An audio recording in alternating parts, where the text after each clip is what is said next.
చెరువులు గడ్డ భూములను కబ్జా చేసి ప్రజలను పీడించుకు తిరగడమే వైసీపీ నాయకులకు తెలుసని మాజీ ఎంపీ బెల్లాన చంద్రశేఖర్ని ఉద్దేశించి చీపురుపల్లి ఎమ్మెల్యే కిమిడి కల్లా వెంకట్రావు విమర్శలు చేశారు.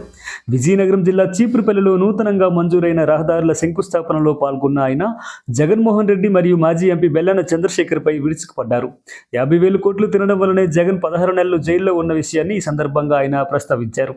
2024 ఎన్నికల్లో జగన్ని ఓడించారు కాబట్టి రైతులకు భూములు దక్కాయని, లేకపోతే ఈపాటికే రీసర్వే పేరిట జగన్ దోచేసేవాడని వ్యాఖ్యానించారు. ఈ కార్యక్రమంలో చీపురుపల్లి మాజీ ఆర్ఈసీఎస్ చైర్మన్ దన్నాన రామచంద్రుడు, నియోజకవర్గ బీసీసీఎల్ అధ్యక్షుడు ముల్లు రమణ, చీపురుపల్లి పట్టణ అధ్యక్షుడు గవిడి నాగరాజు తదితరులు పాల్గొన్నారు. ముఖ్యంగా చాలా సంతోషంగా ఉంది. ఎందుకంటే ఈ కరువు కాలంలో డెవలప్మెంట్కి సంబంధించి మరి పనులు వస్తున్నాయి, ఇంకా వస్తాయి కూడా.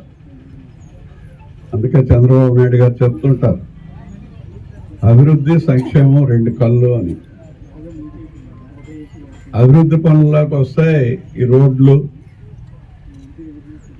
అలాగే మిగతా పరిశ్రమలు, ఉద్యోగ ఉపాధి అవకాశాలు అభివృద్ధి పనుల కింద వస్తాయి.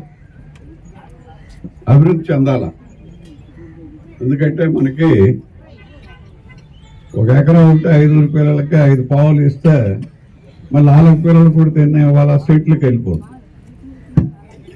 అలాగే మీరు ఎన్నుకున్నటువంటి ప్రభుత్వాలు, ముఖ్యమంత్రులు అభివృద్ధి చేయాల.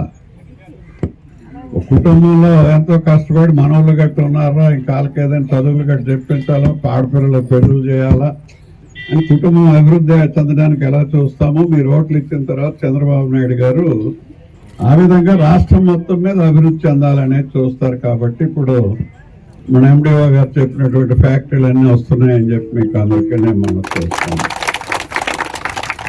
చంద్రబాబు నాయుడు గారు 20 ఏళ్ళు ముఖ్యమంత్రిగా ఆయన అనేకమైనటువంటి డెవలప్మెంట్స్ ఎక్కడ ఏది ఉండాలి, మరి ఇన్ని మన కొట్టినివ్వగలుగుతున్నారని అంటే ఒక పక్కన ఇన్ని పరిశ్రమలు తేడానికి ట్రై చేసి తీసుకొస్తున్నారు. కాబట్టి ఇక్కడ ఒక మాట చెప్పాలా, గతంలో పదవులు చేసిన వాళ్ళు ఇప్పుడు ఖాళీగా ఉన్నారు. వాళ్ళు వీటి మీదే బతుకుతున్నారు. ఆడి బొరగొట్టి ఈడు బొరగొట్టి ఊరు పక్కన ఉన్న చెరువులు ఆక్రమించి, గెడ్లు ఆక్రమించి, అన్నదమ్ములు తగులు పెట్టి ఆల్బమ్లు తీసుకొని వీటి మీద బతికిన వాళ్ళందరూ రాజకీయాల్లో కొంతమంది ఉన్నారు. అందులో మొన్న పోయినటువంటి పార్టీకి ఆ నాయకుడి దగ్గర నుంచి కింద వరకు అదే పని. జగన్మోహన్ రెడ్డికి ఏట్లేదండి, 50,000 కోట్లు తిన్నాడని కదా 16 మాసాలు లోపట ఉన్నాడు. ఇప్పటికి బెయిల్ మీద ఉన్నాడు, ఇంకా కేసు పోలేదు. కానీ వాళ్ళ అమ్మ ఆయనకి చెప్పకన్నట ఈ ఆస్తితో 200 కోట్ల రూపాయలతో సరస్వతి పవర్లో తీసుకుందని అమ్మ మీద కేసు వేసాడు. అలాంటి ముఖ్యమంత్రికి నువ్వు ఓటు వేస్తే నీ బతుకు బాగుంటుందా?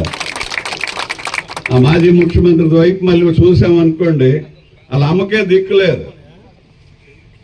ఏదో మొన్న మీరు ఓడించారు కాబట్టి సరిపోయింది, కానీ ఆ రాళ్ళు వేసాడు చూసారా, వేసుంటే ఆ భూములు మనకు ఉండేవి కాదు.